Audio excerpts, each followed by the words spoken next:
Hello, lovely, gorgeous, beautiful human people. I hope that you are doing wonderfully. My name is Shay. Today on 10 Minutes of Astrology, we are going to be talking about Venus in Virgo in 2026. Remember to press all the buttons for me and look at the housekeeping in my comments. We're gonna get started. Venus is the planet of love and relationships. Virgos, I give all the trash talk to Virgos, and you're getting a little taste of your karma that's coming back around. You get a yod this time, and from here forward, anything that goes into Virgo, when it hits certain degrees, it's going to receive a yod from Pluto and Neptune. So if you yourself have a lot of Virgo in your chart, especially around 4 degrees at this time, and it's going to continue for a very long time, 5, 6, 7, all those degrees, when they hit over you, that's what's going to be pointed on you in an alignment that we call a yod or God's finger. Most of the time, these are really difficult, life-changing alignments, but they can also be God guiding you if you have been doing the right things. We're going to talk about the details now as we get started. So in approximately July, this is when Venus goes into Virgo, which is the master critique of the zodiac, the perfect one that is likely the most imperfect and the most concerned about anything not being 100,000% correct. So they have massive insecurities and they want things to be done just right. And with Venus here, well, you love in a way that is perfect. You will share perfect love. You will show what perfect love is. You will know what perfect love is. And you will teach others how to love perfectly and how to love you perfectly and how to be perfectly loved. Now, this is opposite of Pisces, which just lets it be. I will get carried away in my opinions, so let me not do that. We first have a trine to Chiron in Taurus at 0 degrees. And this is nice because the way that we are loving ourselves and the way that we're healing ourselves, especially in the home at this time, and how all these things that have changed, like you see where these changes are going and you like the road that this is now taking because it feels more stable, it feels more secure, it feels more like what you've been trying to do this entire time, and you see the goal now, you see the light now at the end of this tunnel that it's been really long. It is at 0 degrees, so it's still a journey to get where we all are trying to go, but we're going to get there at some point. We have a semi-sextile to Jupiter in Leo at approximately 2 degrees. This is where Jupiter is learning from Venus. So Venus is this critical heart. It can also be a lot of self-criticism and the way that you love yourself. Maybe overtly critical. And you have to learn how to give yourself some grace. So that's what... Now, Venus isn't learning here. Venus is teaching, but I'm not the biggest fan of Venus in this place, if you can't tell.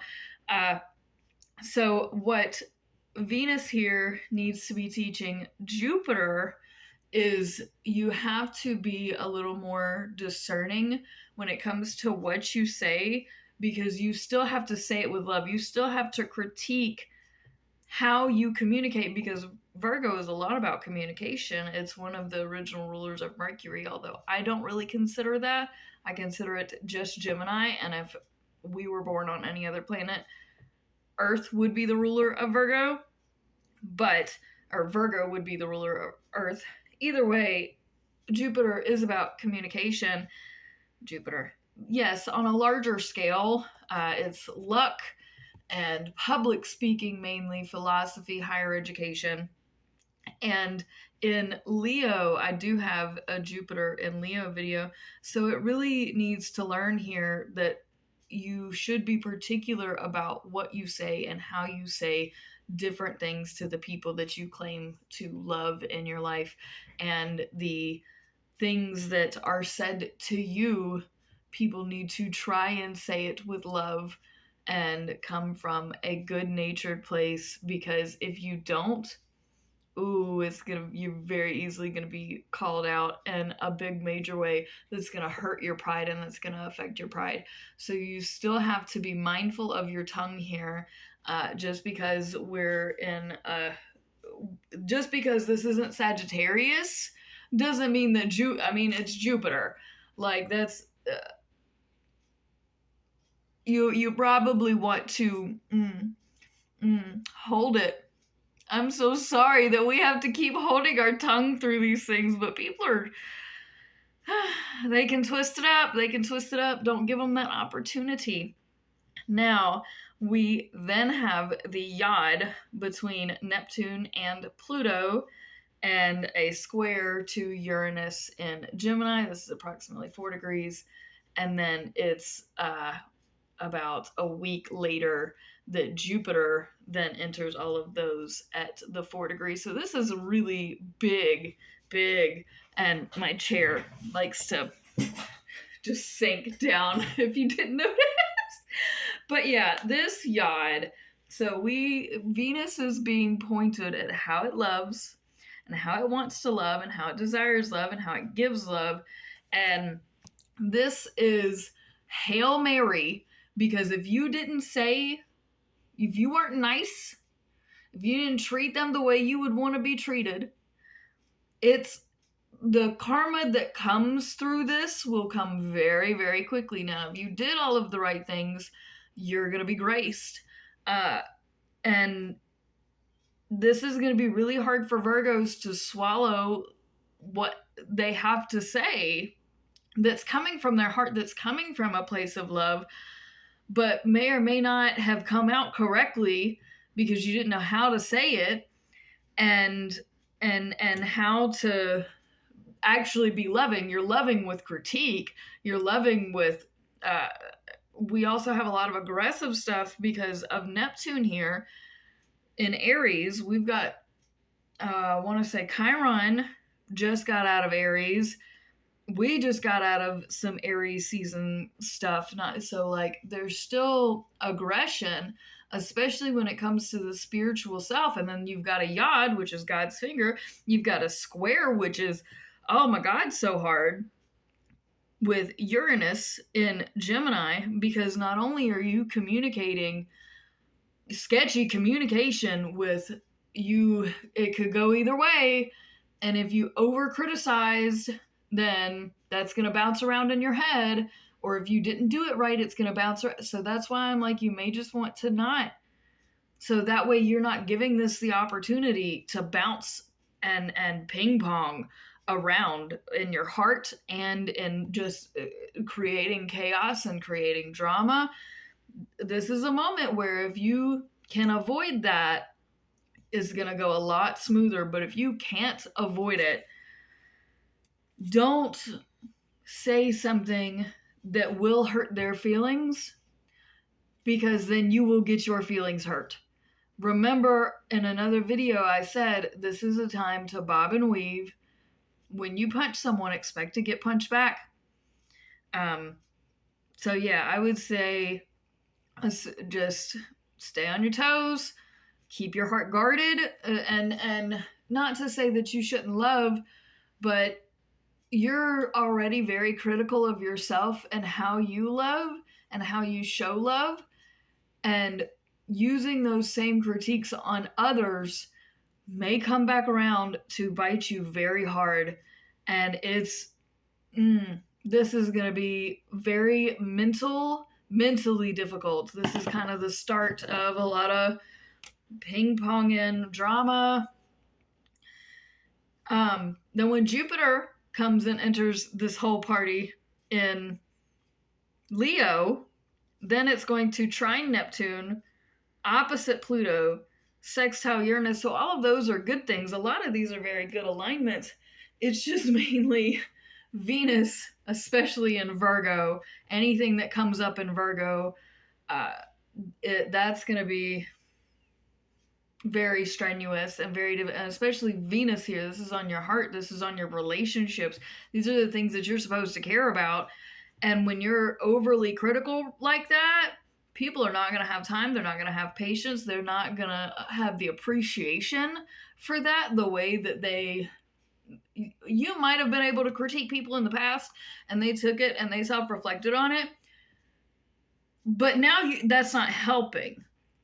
And I know that you want to help and we know that you want to heal, but you also don't want to dredge things up and say, and now Virgo is not going to want to say things from the heart that's going to hurt you, but they just happen to hurt everyone, but they try to be really nice about it. And it's like, stop we get that you're sugarcoating, but you're also, it's not what you say, it's how you say it. But also, does it need to be said right now? Like, yes, we're all wounded, we're all hurt, we're all healing, we're all dealing with it. Do you gotta, like, what are you doing? Then we have an inconjunct to Saturn in Aries at 14 degrees, which is another difficulty because you think this is the right thing to do. Because Saturn in Aries is not patient. This is impatient wisdom. This is we're going back to instinctual wisdom where we're going to feel about this first and act on that, and we're not really going to plan all this out.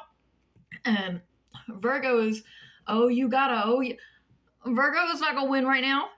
You think you are in a spot with stuff, all of this in Aries and all of this war and all of this who do you think you are? Who do you think you are here? And Venus and Virgo can internalize that and beat themselves up. They can turn it around and be really nice, but beat on other people. They ain't got time for you. Yes, we know we impatient. Telling me that I need to quit being so impatient is not going to help me be more patient. Distract me or something. Like Aries is like a child. Just do something. Like focus on something else here. Then we have a square to Mars in Gemini. That's between 20 and 23 degrees. So this stays for a while. That's it ends around the 1st of August, this square.